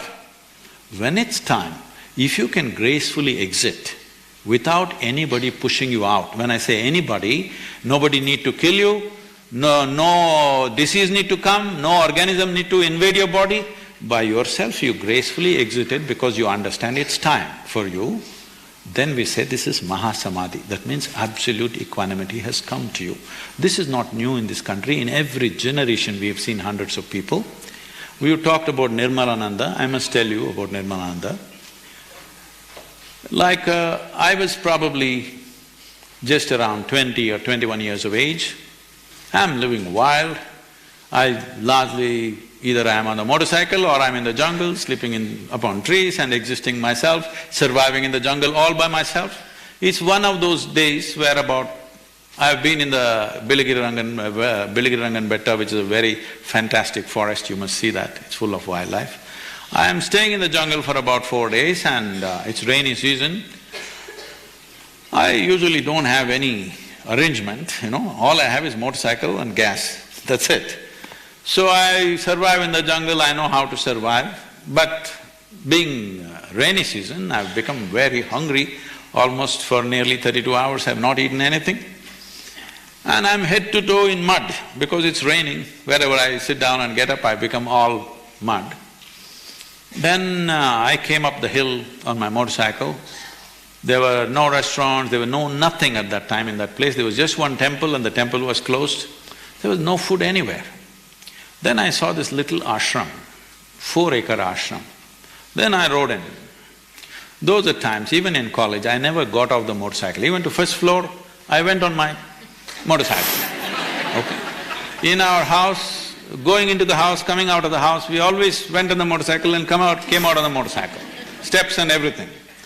So I rode up and there were about 6-7 steps to go to his little hermitage that was there. I rode up that. And I'm explaining this simply to make you understand how wacky the mind is. Always our motorcycle will never have a stand, okay? It'll not have a stand, it'll not have a battery, it'll not have many things which we think is extra weight. We've made it minimal.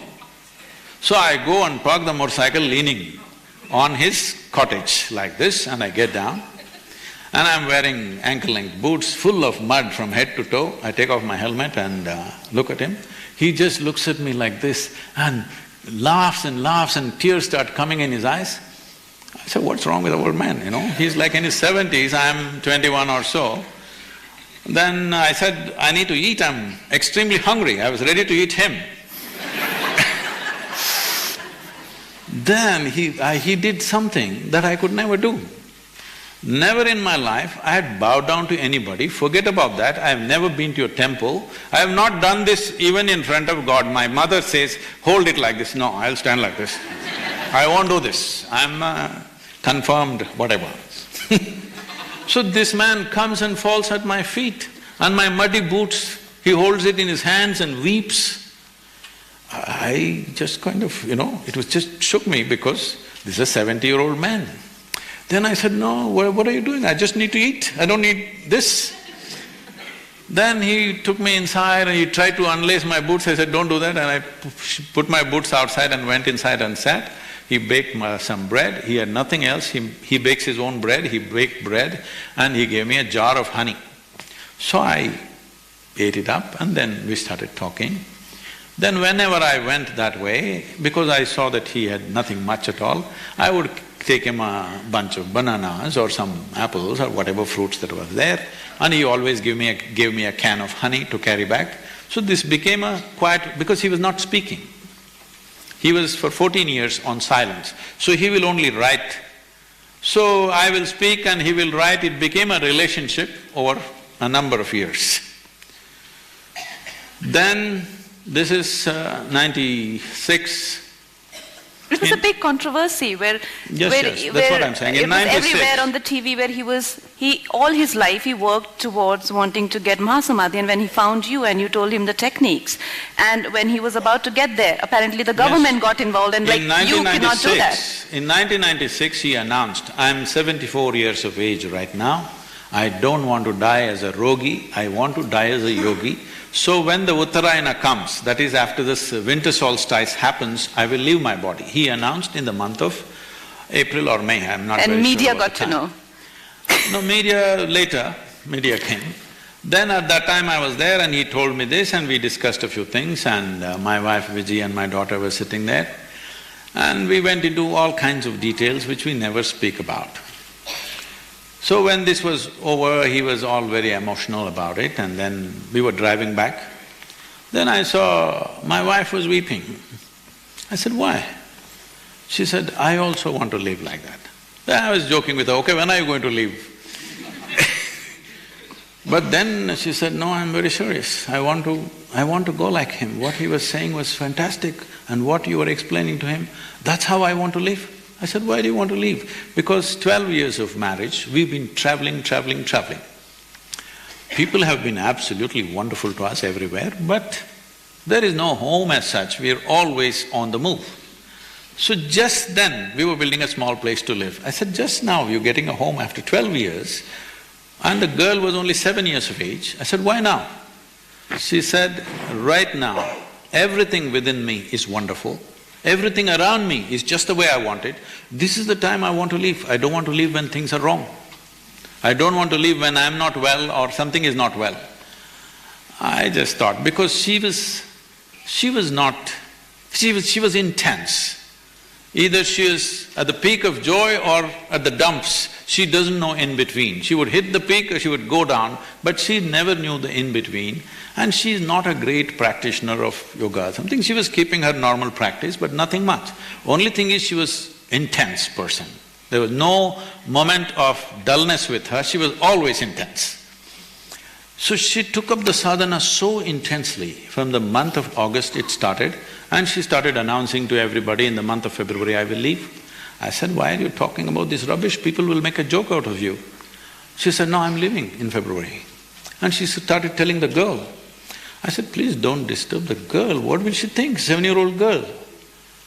But she brought the girl to that level of understanding. The girl's birthday is in March, this is in January. Then we went to see Nirmalananda for the last time. He wrote a letter to me saying that this is the last letter he was writing every day 100 letters to people all over the world. That's his only communication. So he wrote one letter to me saying this is my last letter, and so we went to see him. He left on January 8th or 10th, I don't remember. But Sadhguru, there was a lot of resistance for that. When he said he'll leave on this date, the so-called rationalists moved the court. Imagine the very day which you're preparing for so many years. The rationalists moved the court and posted police in the ashram. This man, I want to tell you how he lived. He has a small Ganapati temple. If he wants to do puja, he will wait for the flowers to fall down from the tree. He will not pluck. He doesn't want to hurt the tree. Only if the flowers fall down, he will take that and worship. Otherwise, he will not do that worship. Some leaf he will take and offer to the god that he believes in. This is the kind of man, they put police there. So when I went there, end of December, with a group of our people, about 100, 200 people, we went there to see him because we knew it's the last part of his life. He was still fit and well.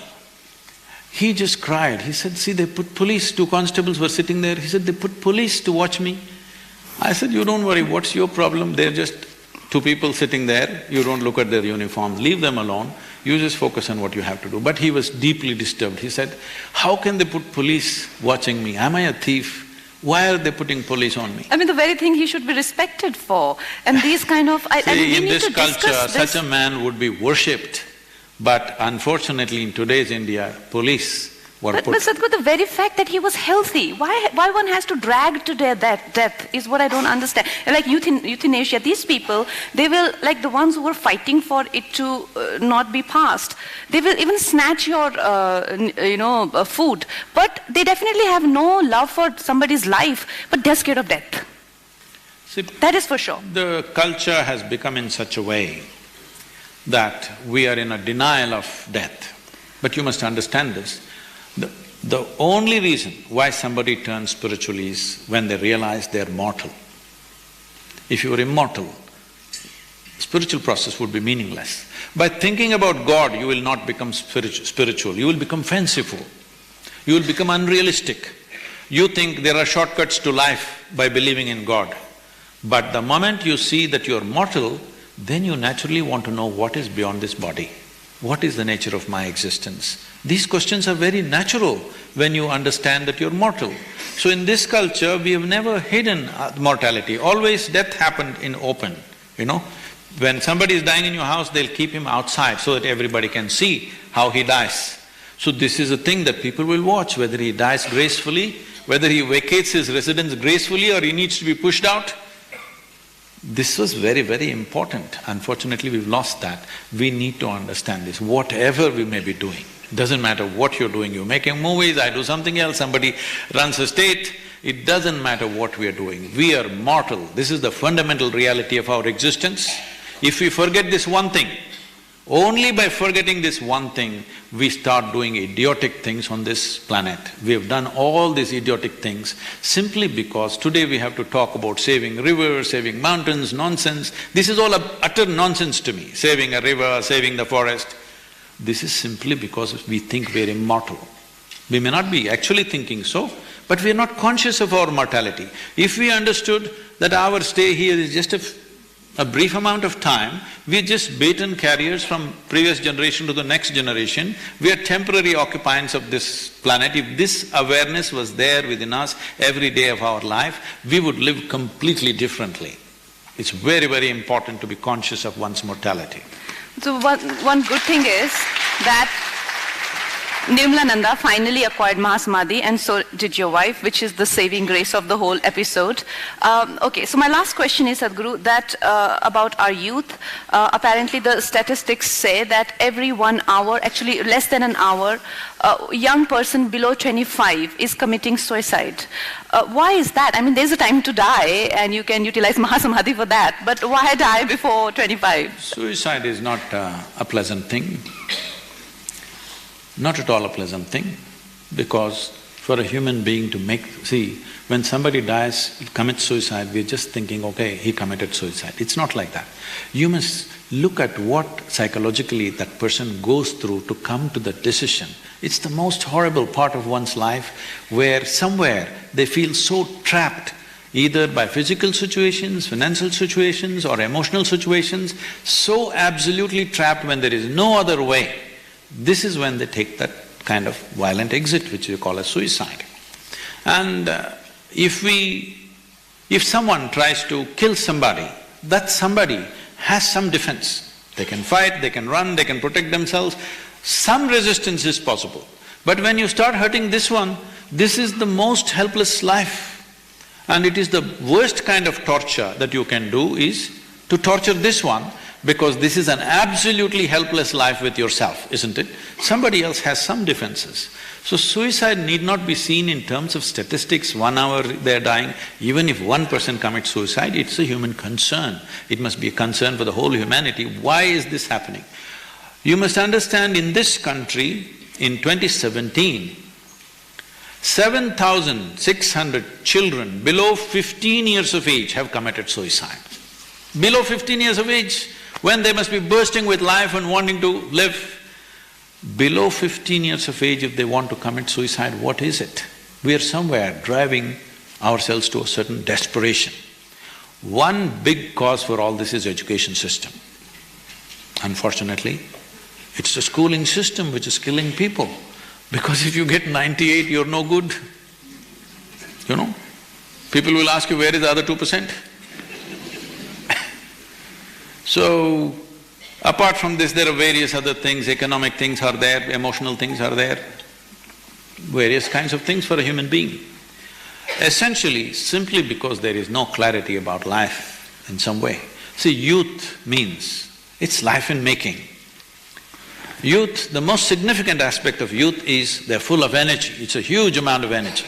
When I say energy, after all, our life is a combination of a certain amount of energy and a certain amount of time, isn't it? Time is ticking away for all of us at the same pace, it's going away. If you sit here, it goes away, if you stand, it goes away, if you run, it goes away, if you don't do anything, it goes away, if you sleep also, it goes away. Time is rolling for all of us. It's only energy we can manage. If you organize our energies in a certain way, what somebody does in 100 years, you could do in 10 years. It is just organization of one's energies. So youth means an exuberant energy. But most of the time, the problem with the youth is they don't have the necessary clarity nor balance. If you could bring 10% more clarity and 10% more balance in their life than the way they are right now, this energy would translate into something fantastic. Because if individual genius has to unfold, the most important thing is there is balance and clarity. So, as a part of this, we are just about on the threshold of this. We are launching a campaign called Youth and Truth in the month of September. We are doing events across the country in various universities. More than that, the idea is to communicate to the youth of this nation and the world that there is a way to bring clarity to your life. You have energy. If you bring clarity and balance, you could be a wonderful life early on. Fantastic you can be. But if you have energy and you don't have the necessary balance and clarity, you could become a disaster right here, both for yourself and the world as such. So we will be a part of doing this, and we expect you and all your friends in the industry and in the media, please be a part of it, because this is one thing we need to do, because as a nation, we are talking about our demographic dividend, where 50% of our population is below 30 years of age, which is a unique situation. And it's a fantastic situation only if we give the necessary clarity and balance and competence to our youth. Otherwise, we can be a major disaster. Such a large youthful population, without necessary clarity, without competence, without balance, they could be the biggest disaster on the planet. But if we organize this well, we could be the greatest miracle in the world. So we are making this effort, and I'm putting 1 full month of my time traveling across the country, speaking in various universities and causing a buzz about this among the youth, speaking a very youthful language. You will see a very different Sadhguru. I know, you can… Because I will dress differently, speak differently, do everything differently with them. Yeah. Because I'm very youthful. Yeah. So my message to all the youth who are going to participate in this, you can ask Sadhguru all kind of questions, about monthly cycles, about sex, drugs, all the scandalous questions They know all those things. No, they don't. Sadhguru, they are being a victim of drug overdose. There are so many, drugs has become a big epidemic, especially in schools and colleges. So guys, I look forward to those conversations and ask exciting questions. Okay, this is being pitched as Youth and Truth, unplug with Sadhguru. Ask whatever you want. Ask whatever you want. Nothing is a taboo. Yeah. So how much time do we have for questions? Please.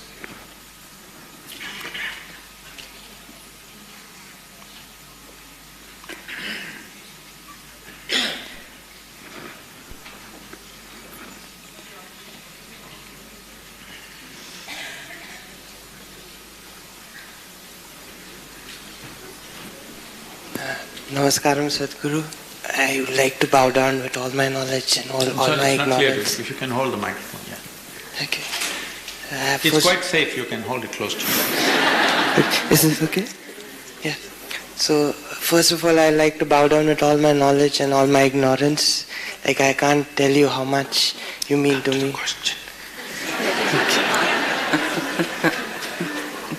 So, my question is very simple. Whenever I go to watch a movie, I'm given a place and I can see the screen in front of me, hear the voice coming from somewhere, and I can understand where I am. But when it comes to my life, I don't know where I see things, where I hear things. Every night when I go off to sleep, I don't know where I vanish, where I come back from. Something within me is seeing me pass by all that experiences that I have in my life. I've been seeing it, but I can't figure out where I am.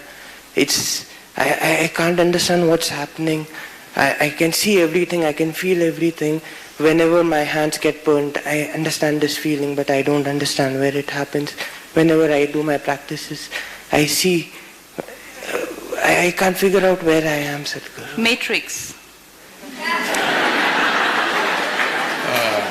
You're in Matrix, like all of us. He said, you're making bad movies. He said that, not me. Because he said, when I sit in the movie, I know it's just a movie.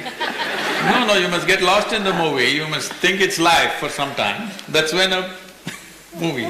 He's making comments on you, not me. Okay. So about you not knowing where you are, well, if you're thinking of where in terms of geography, nobody knows where they are in this cosmos. That is the beauty of this.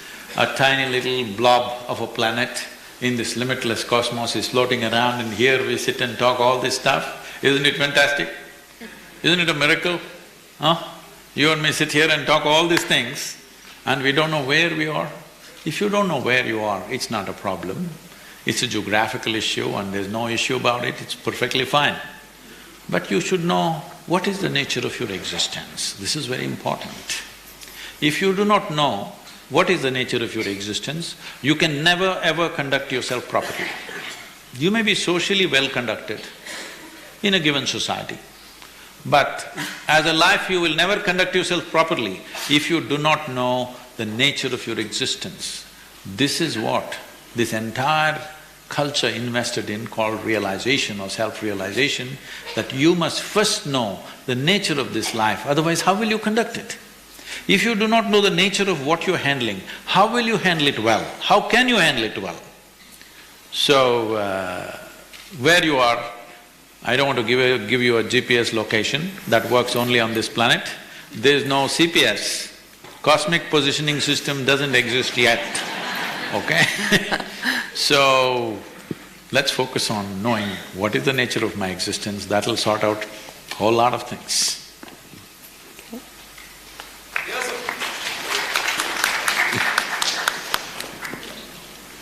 What time is it? What time is it? You've taken the whole time, it's 9 o'clock. Really?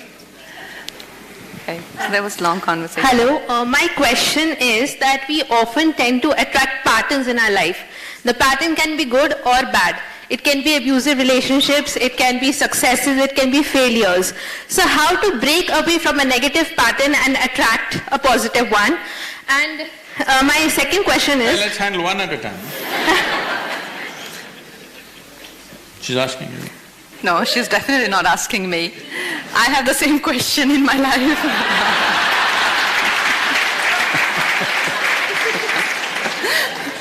Okay, this is the last question we answer. Yes. So, when we say we have patterns, this is what we said in a certain way. There is a cyclical moment to everything.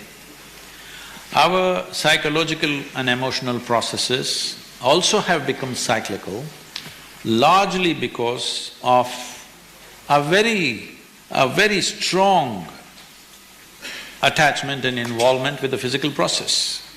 And physical process has to be cyclical, only then we exist.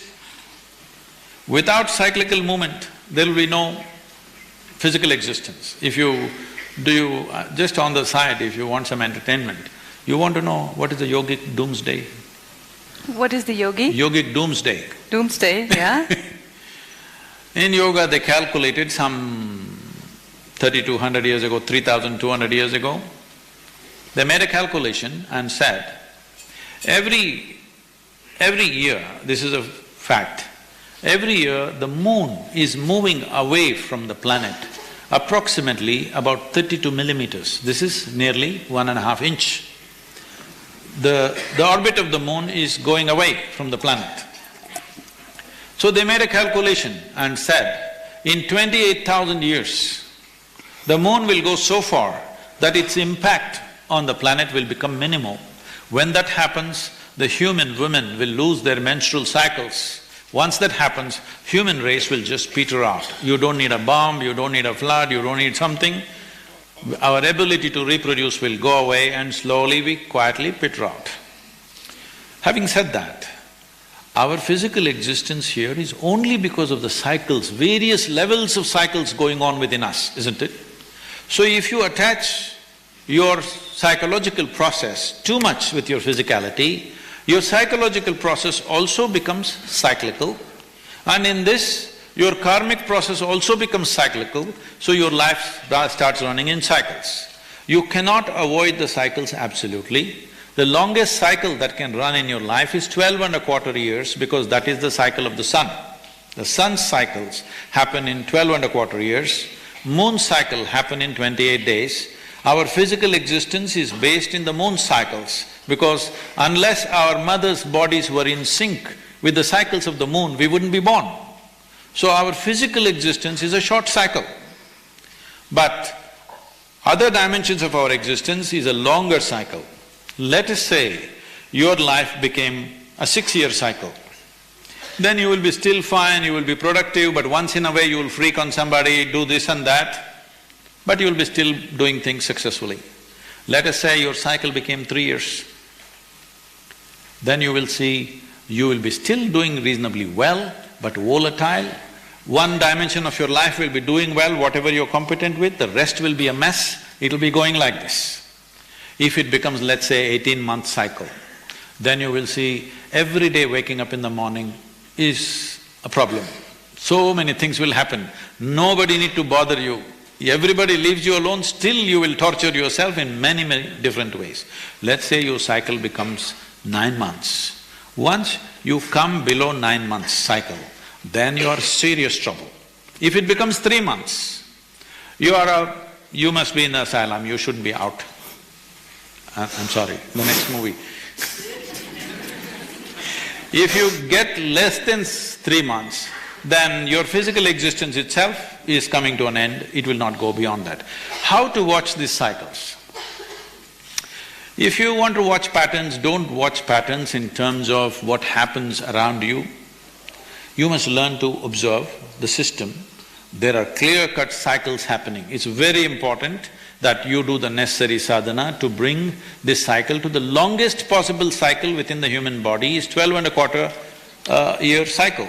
If you keep your cycle at that level, you will see you will be very well balanced, you will be successful with your life, you will handle your life effortlessly, and no matter what happens around you, everything works for you. Simply because you're in sync, because you must understand your existence is not independent of the sources which create you. Here, every moment of your life, everything that you do, the plant life, animal life and your life is all solar powered. Only if you're in sync with that fundamental energy, you will run with certain ease. Once as you start getting away from that cycle, you will see life becomes more and more of a struggle. If it drops below 3 years, I would say, you will not live a fruitful life, you will live a very fitful life. It's like, in spurts you may do well here and there, but generally life becomes struggle. Instead of trying to settle all these external situations which nobody can settle, okay? You lived long enough to know you cannot settle all the situations in our lives. But if you settle this one thing, bring it to the right kind of cyclical process, you will see everything falls into place for you. Whatever may be happening, whatever the people's intention may be about you, still that will also work out for your well-being, simply because you're in sync with the fundamental nature of your existence here, and that's very important. Thank you very much. Thank you.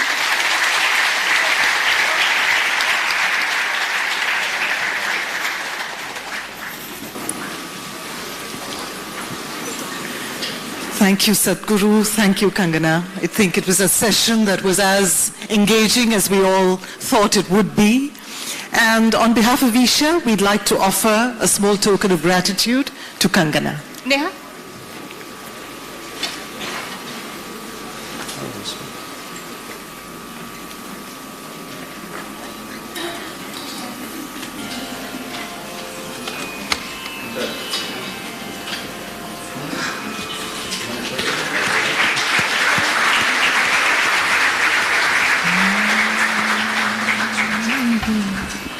Thank you very much for being here.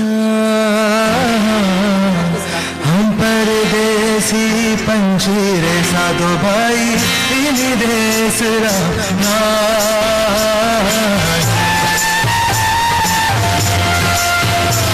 ओ हम परदेसी पंजीरे साधो भाई इन्हीं देश रहना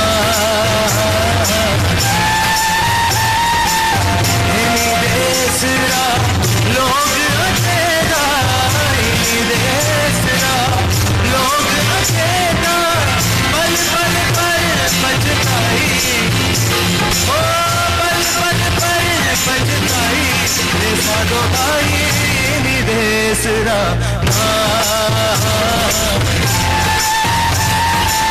हम परदेसी पंजीरे साधो भाई नी देसरा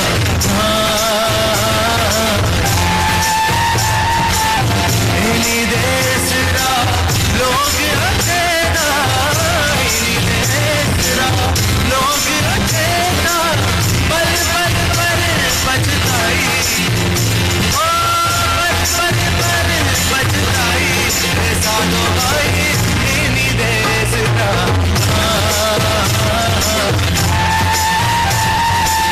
हम परदेसी पंजीरे साधो भाई इन्हीं देसरा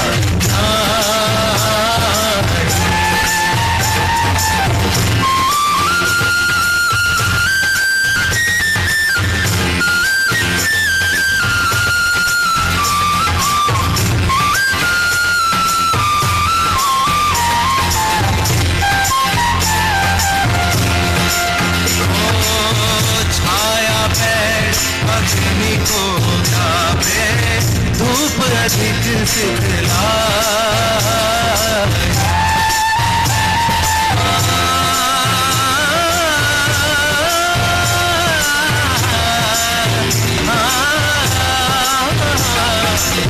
छाया पेड़ अग्नि को तापे धूप अधिक सिखला छाया धूप से मोरा सतगुरु न्यारा छाया धूप से मोरा सतगुरु न्यारा मैं सतगुरु के माई मैं सतगुरु के माई रे साधो भाई इन्हीं देश का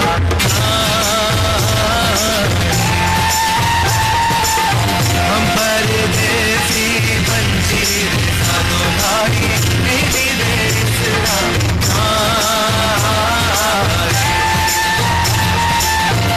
रे भाई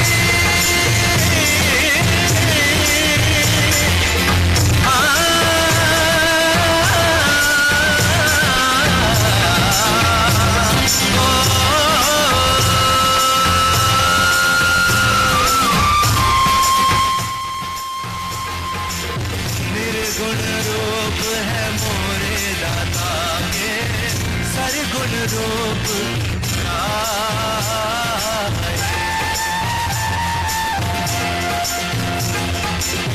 कहे कबीरा सुनो भाई सारो कहे कबीरा भाई साधो मैं सच